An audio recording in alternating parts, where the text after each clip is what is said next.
You're just a baby carrier today. Look pretty. Stay quiet. Those were the words Ethan whispered into my ear while smiling at the crowd, his hand resting lightly on my back as if we were the picture-perfect couple. I stood there holding our 7-month-old daughter Sophie on my hip, her soft head resting against my collarbone, completely unaware that her father had just turned me into furniture. The sun was warm that day, pouring over the Charleston countryside like honey. Golden light spilled through the canopy strung above the white linen tables, where floral centerpieces swayed gently in the breeze. It was Nathan's wedding, Ethan's younger brother, and not a single expense had been spared. Everything gleamed, the crystal, the chairs, the smiles, but none of it reached me, not after what he said. I hadn't even wanted to come. Sophie was teething. I hadn't slept in 3 nights, and Ethan had barely looked at me all week except to criticize. I had suggested staying home.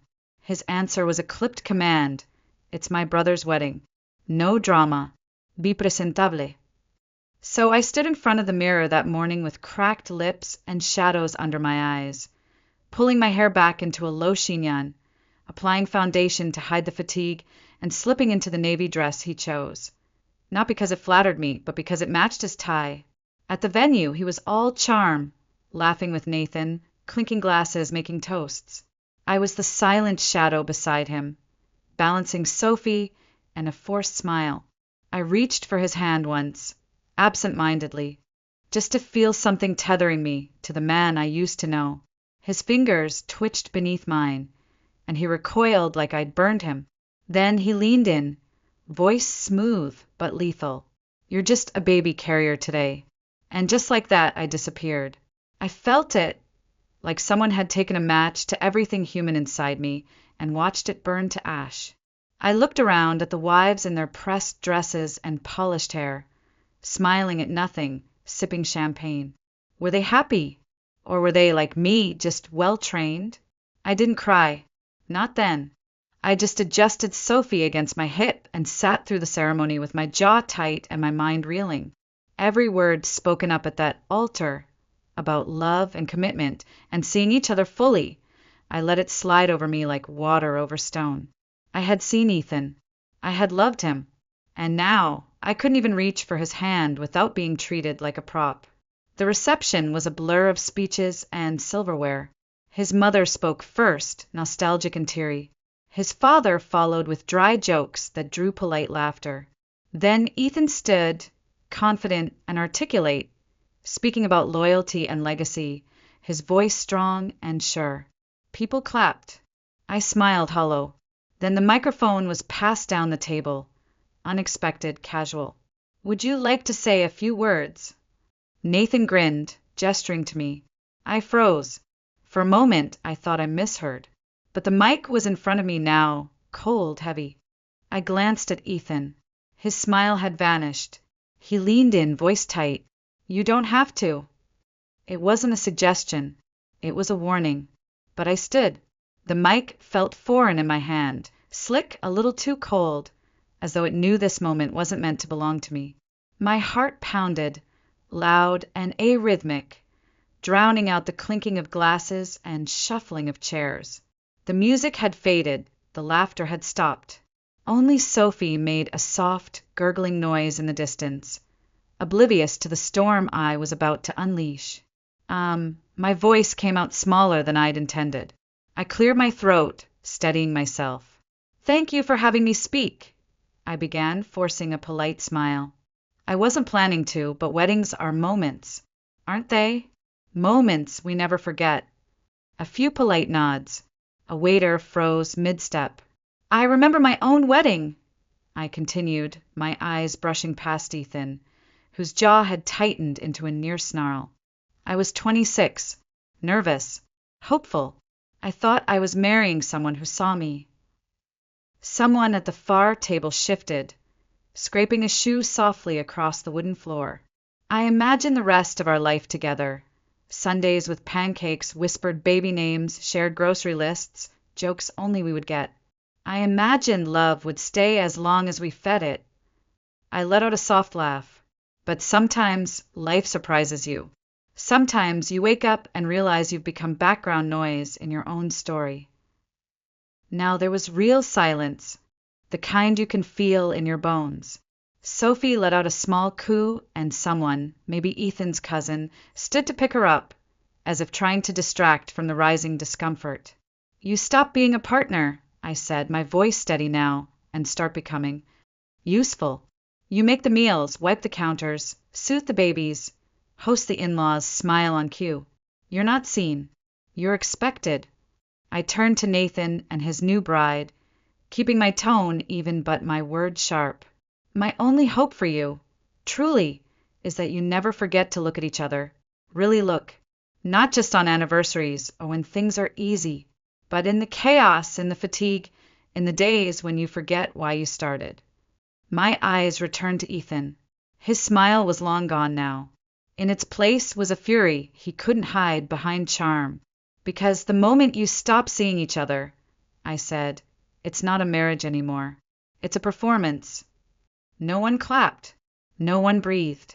I handed the microphone back to the stunned wedding planner and stepped down slowly, my heels echoing against the wooden floor like punctuation marks. I didn't look at Ethan. I didn't need to. I just walked toward Sophie. She was with Ethan's cousin Maria now, looking up at me with that gummy grin, her tiny fingers outstretched. I lifted her into my arms and kissed the top of her head, letting her warmth fill the hollow space in my chest. Ethan didn't follow me. Not right away. I walked out of the reception hall, past the valet, past the fairy lights, and the Instagram-perfect tables. I kept walking until the music was just a whisper behind me, and the cool air bit at my skin. The parking lot was nearly empty, bathed in soft amber light. I stood near the hedges, rocking Sophie slowly, my hands trembling, not from fear, but from the weight of finally being heard. Then I heard the footsteps. The footsteps were fast and deliberate, heavy against the pavement. I didn't turn around. I knew it was him before he spoke. "What the hell was that?" Ethan hissed. His voice was low, sharp, and too close. "Are you insane?" I turned slowly, adjusting Sophie in my arms. "I told the truth." He stepped forward, towering over me. His suit was still perfect, his tie crisp, but his eyes, those carefully curated politician's eyes, were wild now. "You just humiliated me in front of my entire family," he growled. I looked up at him, my voice steady. "No, I reminded them that I exist." He flinched, just slightly, like I'd slapped him. Then he composed himself. "Go home." "Now," he said, each word clipped final. "We'll talk later." He didn't offer to take Sophie, didn't glance at her or ask if she was okay. He turned on his heel and walked back toward the venue, back to the glittering celebration, as if he hadn't just left a woman unraveling in the shadows.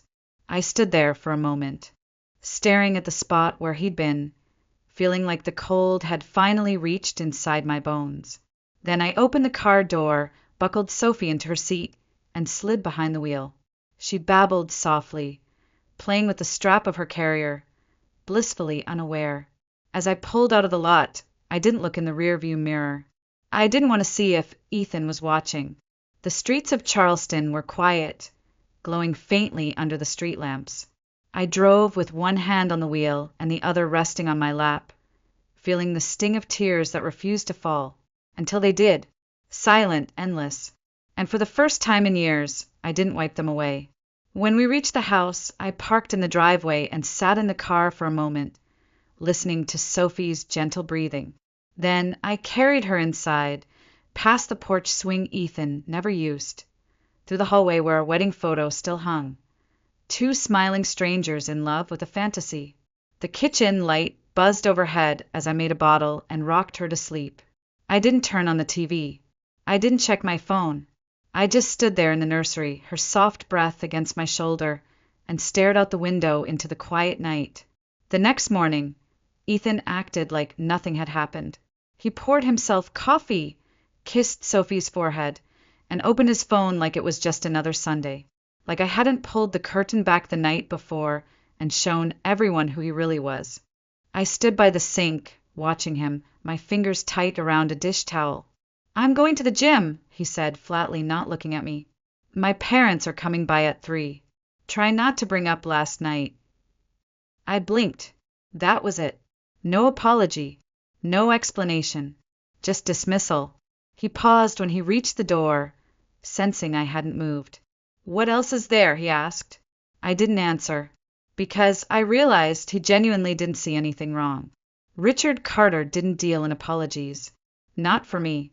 Not anymore. He hadn't always been like this.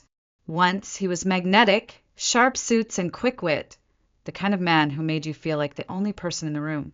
He used to notice things. The way I chewed my pen when I was nervous. The books I reread but never finished. The songs I hummed when I cooked. But something had shifted after we married. Slowly, like a temperature dropping 1 degree at a time until you're frozen before you know you're cold. It started with small corrections. "You didn't say that quite right." Then the quiet refusals. No more hand-holding in public. No photos together unless he initiated. And when I got pregnant, something in him calcified. Not angry. Not cruel. Just indifferent. Like I had become less useful. A burden to manage. When Sophie was born, he held her once. Said he was afraid of doing it wrong. He never tried again. And so I did everything.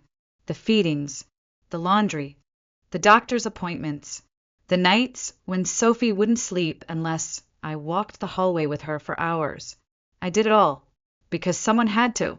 That afternoon, Ethan's parents came by with a bottle of wine and tight smiles. I wore the same polite mask I'd worn for months, smiling just enough, nodding at the right moments, pretending not to notice the way Ethan's mother studied me, like I was a mess she couldn't quite clean up. "You were so quiet at the wedding," she said over a glass of white wine. Very tasteful. That little speech really got people talking. Across the room, Ethan's jaw flexed. I offered a small nod. Sometimes honesty makes people uncomfortable. She blinked, setting her glass down with a soft clink. Oh, it was honesty. There was no malice in her tone, just that familiar, paper-thin disapproval she had mastered over the years. I wondered if she had ever spoken out against her own husband. Probably not. Women in their family were trained to smile through bruises, visible or not. After they left, Ethan didn't say a word. He sat on the couch, flicking through channels while I bathed Sophie, sang her to sleep, folded the laundry, wiped down the kitchen counters. I moved through the house like a ghost in a place I used to call home. At midnight, I found him on the back porch, staring out into the dark yard with a drink in his hand. I stepped outside, the wooden boards creaking beneath my feet. "I meant what I said yesterday," I told him quietly. He didn't turn around. "You made me look like a fool." "No," I said. "You made me feel like a ghost." He finally turned, his expression unreadable. "You think you're a martyr now, is that it?" I shook my head. "No, I'm just done being invisible." He let out a short, bitter laugh. "You're not going anywhere. You need me. You have no job, no savings, no plan. You're stuck." He said it calmly, like he was stating a simple fact. Like gravity. I didn't respond. I just turned, walked inside, and closed the door. But in bed that night, lying stiffly beside the man who couldn't see me anymore, I let myself imagine it. A life without him. It was terrifying, uncertain, but it was mine. The next morning, while Sophie napped and the house was silent, I opened my old laptop. It took a full minute to boot. My hands hovered over the keys like they weren't mine. Then I opened the design software I hadn't touched in over a year, and I cried, not because I was sad, but because something inside me, something that had been buried under diapers and dinner plates and silence, finally stirred. It was the smallest thing, but it was mine. That night, I created a new email, updated my portfolio. Nothing dramatic, just quiet steps in the dark. A week later, a notification lit up my inbox. An old client from before Sophie was born, a bakery in Vermont. They'd accidentally left me on an auto pay plan, and $184 had just landed in my bank account. It felt like a miracle. I emailed them, offering to refund the charge. Instead, they asked if I could refresh their logo. I said yes. The project wasn't glamorous. The pay was minimal. But I worked on it at night in between feedings and cleaning bottles, sipping weak coffee and pushing pixels around until something clicked. When I sent the final files, the owner emailed me back within an hour. "This is beautiful. You really understood what I wanted. Thank you." I stared at the message for a long time. No one had thanked me in months, maybe years. Not for being a wife, not for being a mother, not for folding socks or remembering pediatrician appointments or always having the fridge stocked. Just thank you. I didn't tell Ethan. I didn't need to. I wasn't doing it for him. For the first time in forever, I was doing something that made me feel real. A few days later, I got a message on Facebook. "Hey, saw your name on a client site. Are you still doing freelance work?" Jessica, Lynn, my breath caught. Jessica. We hadn't spoken in 6 years, not since college. We'd both studied design.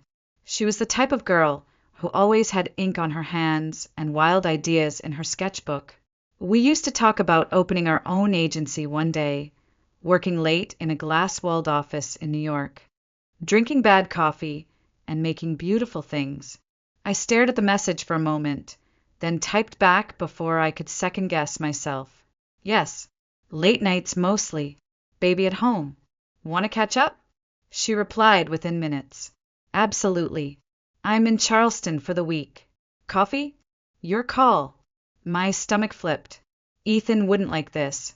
He never liked me reconnecting with people who knew me before. Especially women. Especially ambitious ones. Still, I said yes. We met at a coffee shop near the public library, neutral territory. I wore makeup for the first time in months. Not for beauty. For armor. To remind myself that I still had a face beneath the fatigue. Jessica looked almost exactly the same. Wavy hair pulled into a loose bun, eyes full of light, laughter that filled the room. "You look good," she said, hugging me tightly. "Tired, but good." I smiled. That's motherhood. We talked about old classmates, favorite professors, failed startups. I gave her the sanitized version of my life, the one I'd repeated so many times it almost sounded real. Married, baby, freelancing a bit here and there. She listened carefully, nodding, sipping her chai latte. Then, after a beat, she leaned in, voice softer. "You okay?" I hesitated. "I don't mean to pry," she said quickly. "You just seem like someone who's holding her breath." I stared at her. The question cracked something open in me. "I'm just trying to get back to myself," I said, barely above a whisper. Her eyes softened. She reached for her phone, tapped something, then looked up. "If you ever need help, real help, let me know. My firm has a daycare stipend.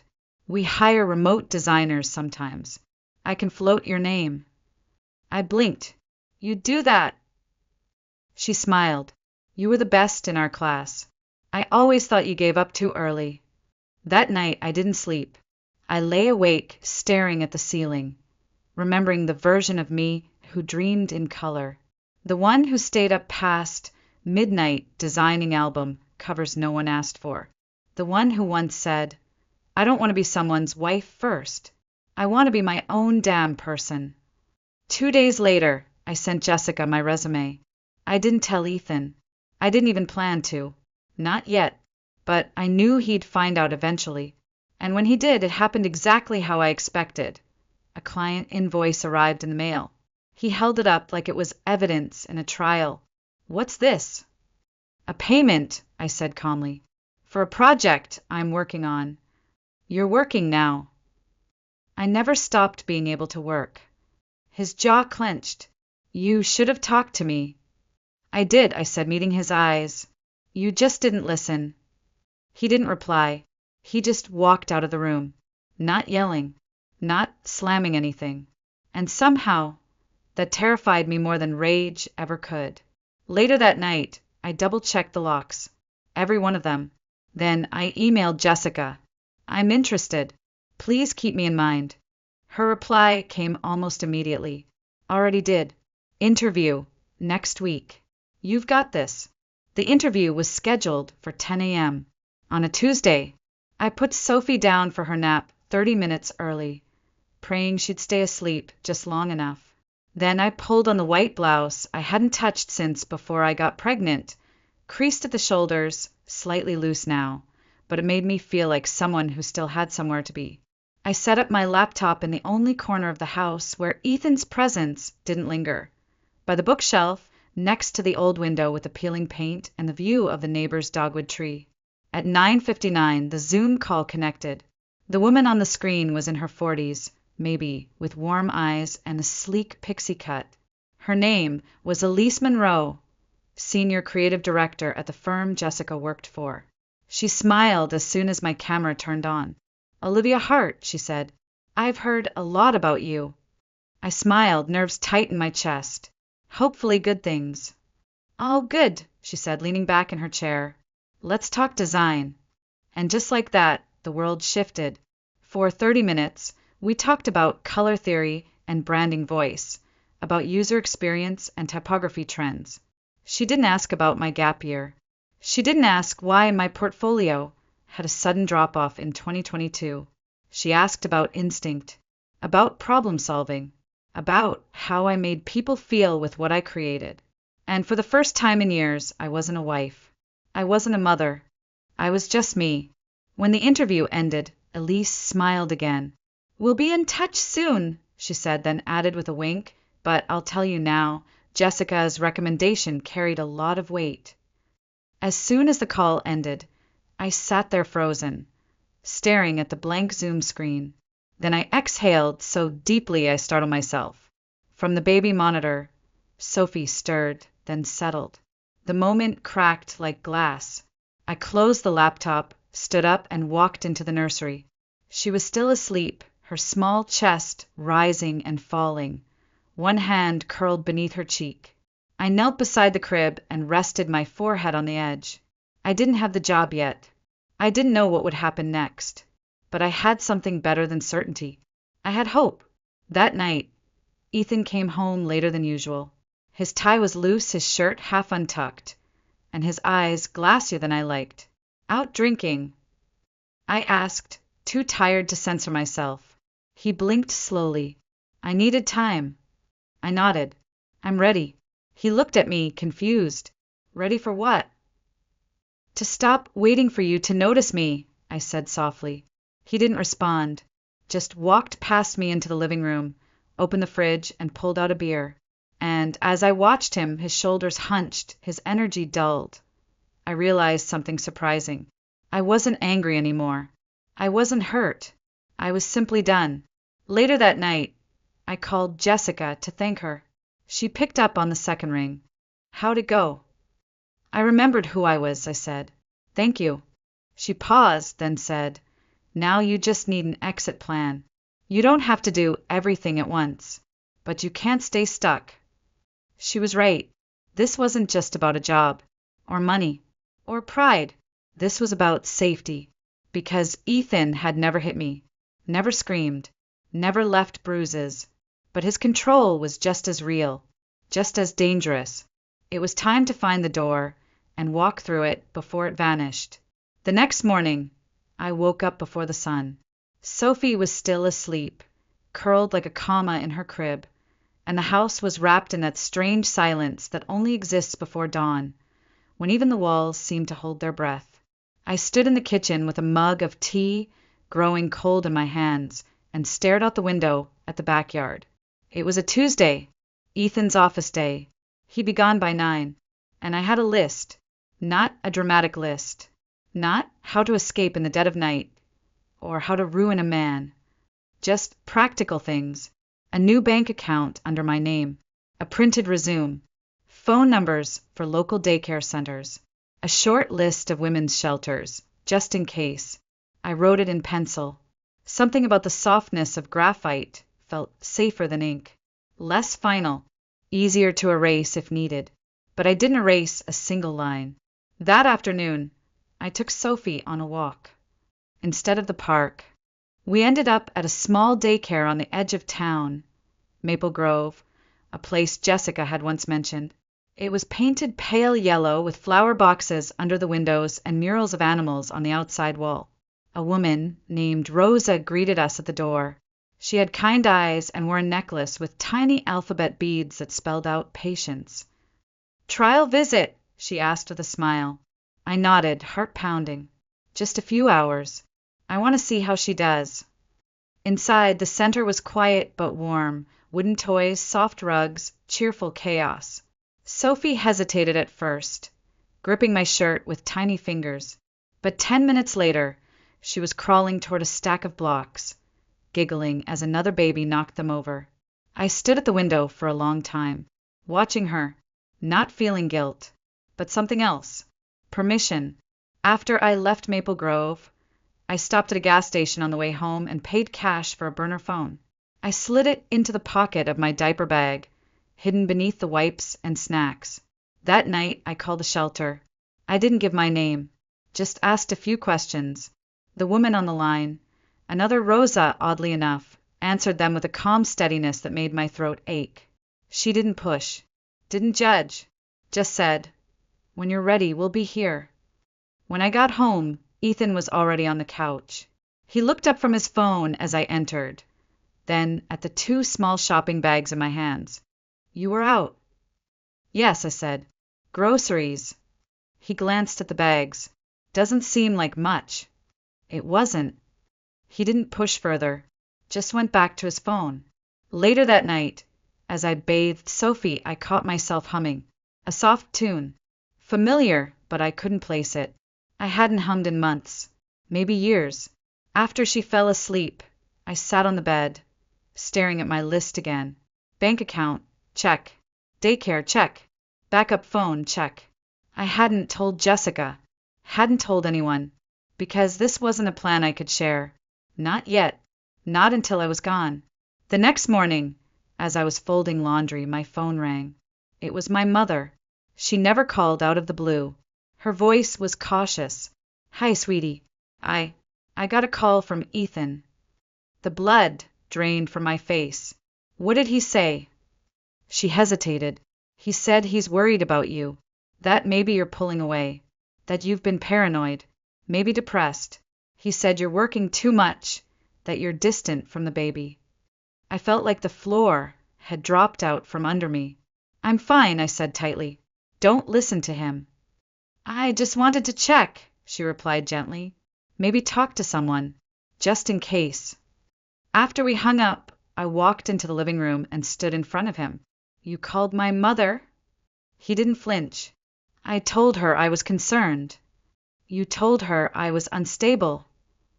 "I told her the truth," he said, his voice flat. "Which, by the way, I am concerned. You've been different."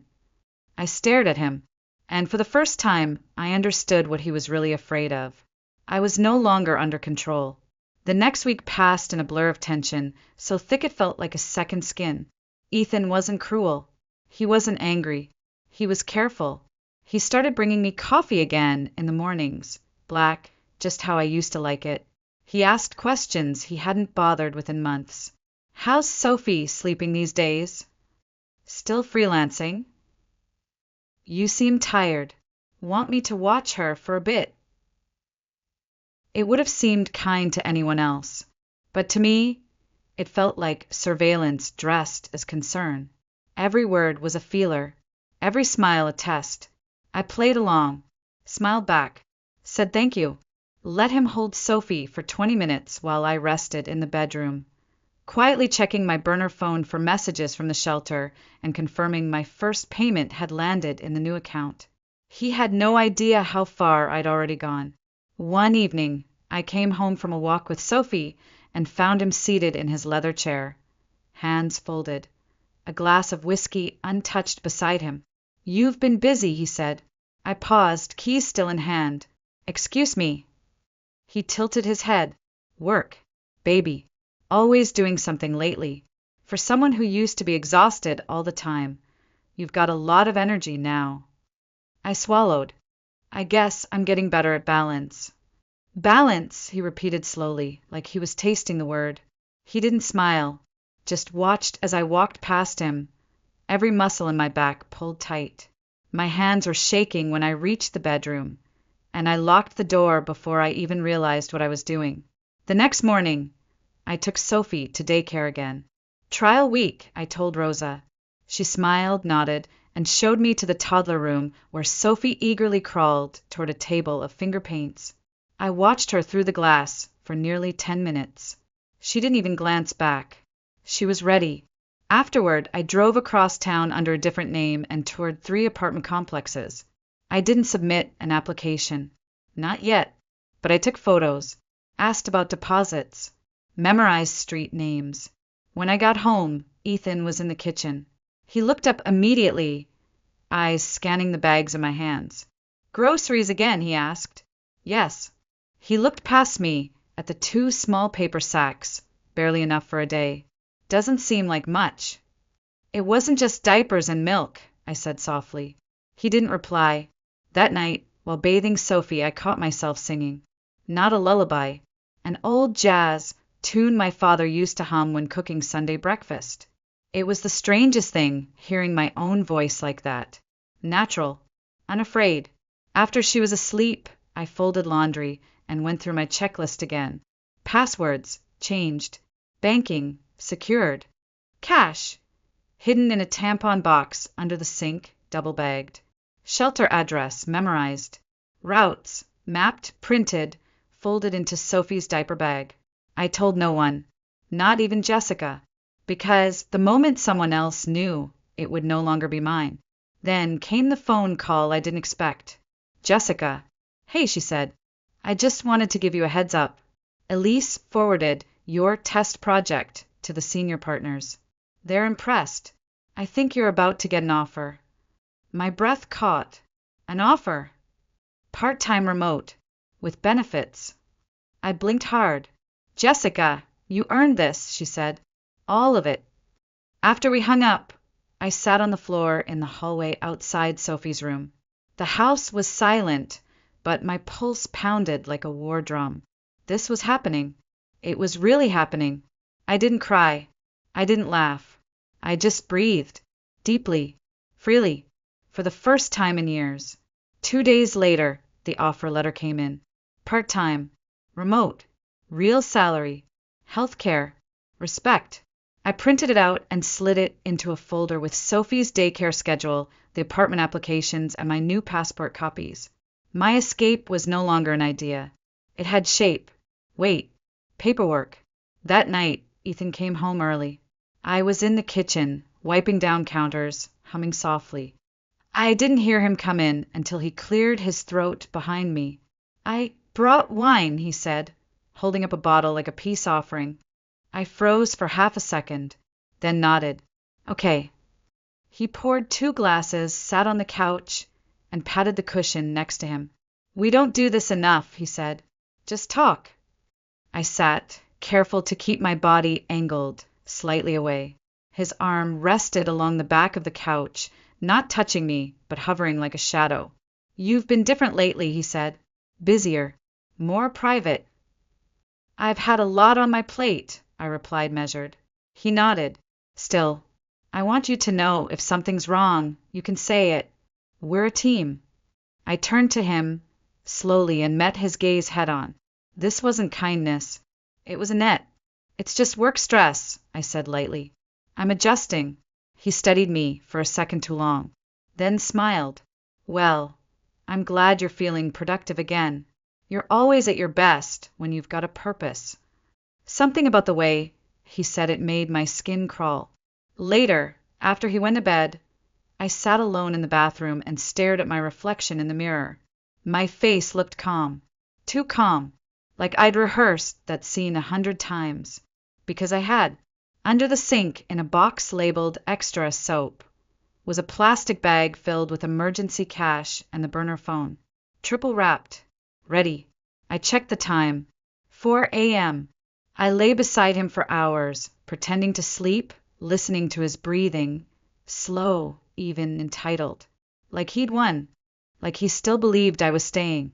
The next day, I drove Sophie to daycare for a full-day trial. She ran to Rosa with open arms, her little sneakers squeaking on the floor. I watched through the glass for a moment, then stepped away. I didn't cry. I felt steady, focused. Afterward, I stopped by a grocery store across town, paid cash, and picked up two things: a small travel duffel and a portable charger. When I got home, Ethan was waiting by the window. "You were gone a while," he said. "I had errands." He stepped closer. Too close. "You don't have to lie," he said softly. "If you're meeting someone, just say it." I blinked. "I'm not." He smiled, but it didn't reach his eyes. "Okay." That night, while Sophie slept, he sat beside me on the bed and placed his hand gently on my thigh. "You know," he murmured, "I really do want us to get back to being a team." I looked down at his hand. It felt like a weight, a claim. "I'm tired," I said, and stood up. He didn't stop me, didn't raise his voice, didn't touch me again. But I saw it, the flicker of something cold behind his eyes. He knew, and now so did I. He wasn't going to let me walk out easily, but I wasn't asking for permission anymore. I didn't sleep that night. I lay beside him, eyes open in the dark, listening to the rhythm of his breathing. Steady, unbothered, as if everything still belonged to him. The house, the silence, me. He didn't know I had already packed Sophie's clothes into the duffel, that I had printed directions to the shelter and sealed them inside a book titled Baby's First Words, that I had rehearsed this escape in my head so many times it no longer felt like a plan. It felt like a memory waiting to happen. At 3:14 a.m., I slipped out of bed. The floorboards creaked like they were warning him, but he didn't stir. I padded down the hallway, past the wedding photo, past the untouched dinner dishes, into Sophie's room. She was curled beneath her blanket, breathing softly. I crouched beside her and whispered, "It's time, baby." She didn't wake, not really, just stirred slightly as I lifted her, wrapped her in the soft gray blanket, and pressed a kiss to her forehead. I held her to my chest and walked back down the hall. Then I saw him, Ethan, standing in the doorway, barefoot, arms crossed. His eyes locked on mine. No rage, no shouting, just presence. He didn't say a word, and neither did I.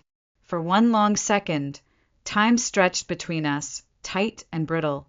Then I stepped forward, one foot, then another.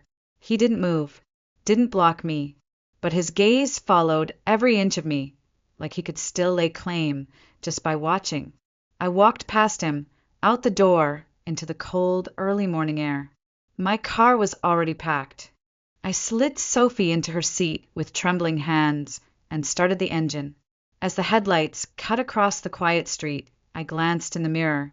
Ethan still stood in the doorway, still watching, but he didn't follow. I didn't wait to see if he would. I didn't give him that power. I drove through Charleston's sleeping streets, each red light a threat, each turn a breath held. At 4:43 a.m., I arrived. The shelter was an old brick building tucked between a church and a community center. The porch light was still on. A woman stood at the door in a gray cardigan, her face soft and unstartled. "Olivia," she asked gently. I nodded, holding Sophie tighter. "Yes." She opened the door wider. "Come in." Inside, it smelled like chamomile and warm bread. Someone was baking. Somewhere, a child was crying softly. It wasn't peaceful, not exactly, but it was safe. She led me to a small room, 2 beds, a crib, a lamp. I sat on the edge of the mattress and placed Sophie down. She turned over in her sleep, unfazed, content. The woman, Rosa, just like the one from daycare, brought me a glass of water and a warm towel. I thanked her with my eyes more than my voice. After she left, I sat in the stillness, my hands in my lap. I had done it. I had left, and no one had stopped me, not even him. The sun was starting to rise, streaks of pink and gold threading the window. I watched it without moving, letting the light fall across my arms. I didn't feel triumphant. I didn't feel afraid.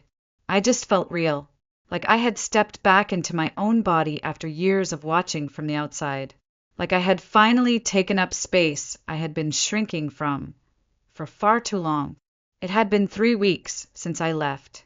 Sophie had settled into Maple Grove like she'd been born for it, coloring, babbling, waving goodbye to me each morning like I was just another mom with somewhere to be. I had moved into a small rental unit above a florist shop on the quieter side of town. It smelled like roses and fresh soil, and for the first time in years, I didn't live surrounded by silence or tension. I had a job now, a routine, a door I could lock without fear. Then the invitation came, a message from Nathan. Claire, and I wanted you to speak again. Just a little something, like at the wedding. People are still talking about what you said. I almost laughed when I read it, but I said yes. The reception was smaller this time, a quiet post-wedding dinner for friends and family who hadn't been able to attend the big event. It was held at a cozy restaurant just outside the city, a brick building with ivy creeping up its sides, candles flickering on every table. I arrived early alone, wearing a soft gray dress, hair down, no diaper bag slung across my shoulder. No Ethan walking 3 steps ahead. He was already there when I walked in, sitting at the back, arms folded, pretending I didn't exist. I saw the moment he noticed me. His jaw tightened, his gaze flicked down, measuring, calculating. He was probably already rehearsing what he'd say afterward to spin the narrative in his favor. That I was unstable, that I'd abandoned him, that I was going through something. He had told his mother I was in a facility. She had texted me a week ago, unsure whether to believe him. I didn't respond, because I didn't need to explain anymore. Nathan raised his glass halfway through dinner, smiling toward the center of the room. We'd like to invite someone special to say a few words again, he said. Someone who reminded us all what it means to be seen. I stood. There wasn't a microphone this time, just me in a room full of familiar faces and unfinished stories. I wasn't planning to speak, I began, but Nathan asked, and I think sometimes silence is just a different kind of performance. A quiet laugh rippled near the center. I spent a long time believing that love meant staying quiet, that if I just did everything right, folded the towel, smiled at the right times, kept the baby quiet during meetings, eventually the love would come back. I looked up. I thought the coldness was stress. The silence was exhaustion. The flinching was just a phase. I let my gaze drift to Ethan, who hadn't moved. But it wasn't. Someone across the room cleared their throat. Chairs shifted. I held steady. It was the sound of someone slowly forgetting that I was human. I paused. No one spoke. I left, I said clearly, and it was the hardest thing I've ever done. Not because I didn't love him, but because I finally started loving myself more. There it was, the stillness, not awkward, not uncertain, just still. I didn't need applause. I didn't need permission. I stepped back, nodded to Nathan, and returned to my seat. When I glanced toward the back, Ethan was gone. Maybe for a breath of air. Maybe because he couldn't breathe at all. After the dinner, I didn't wait around. I didn't want questions or hugs, or that subtle pity some people slip into their smiles. I just grabbed my coat, stepped into the cool night air, and walked to my car. The streets were quiet. My footsteps felt solid, real. When I got home, Sophie was already asleep. The babysitter, Jessica's cousin, had left a note on the counter. She ate all her peas and asked for you once, but not with tears, just curiosity, like she already knows you're always coming back. I stood there in the middle of my tiny kitchen, holding that piece of paper like it was something sacred, because it was. I was coming back, to myself, to my daughter, to a life that wasn't wrapped in whispers and manipulation. Later that night, I sat down at my desk and opened my laptop. There were emails, deadlines, a logo that needed refining. But before I clicked on any of it, I opened a blank document, and I started to write. Note à résumé, not a strategy deck, just words. about what it felt like to disappear in your own marriage, about learning to exist again without apology, about how silence can be more violent than yelling, about how love that asks you to shrink isn't love, it's control with perfume on. I didn't know what I was writing toward. Maybe a blog post, maybe a letter no one would read. But it poured out of me like breath I'd been holding for years. I stopped around midnight, closed the laptop, sat in the stillness, then walked into Sophie's room. She was sprawled sideways in her crib, blanket twisted around one leg, one chubby hand flung over her head like a tiny queen who ruled dreams. I bent down, kissed her temple, and whispered, "We're okay now." And we were. Not perfect, not finished, but okay. The next morning, as we walked to daycare, Sophie pointed at a squirrel and squealed with laughter. I laughed too, not because I had to, not to prove I was fine, just because it was funny, because I could. A week later, I got a voicemail from Ethan. His voice was calm, almost kind. "I don't know what stories you're telling, Olivia, but they're hurting people. You should think about Sophie. Think about what you're doing to our family." I didn't reply. There was nothing left to say. He had spent years making sure I stayed small, quiet, tame, and now my silence was gone. My obedience had expired. I wasn't his anything anymore. I was mine. There's this thing people say when you leave a toxic marriage. You're so strong. But strength isn't always loud. It's not slamming doors or shouting in courtrooms. Sometimes strength is driving away at 4 a.m. with a baby and a duffel bag and no idea what comes next. Sometimes it's staying soft after you've been made to feel hard. Sometimes it's saying, "I deserve more," and believing it even if your voice shakes. So if you're reading this or hearing it, and you've been made to feel like you're just a role someone else wrote for you, a carrier, a placeholder, a shadow, let me remind you, you are not invisible. You never were. You're not just anything. You are everything they pretended not to see, and you deserve to be seen.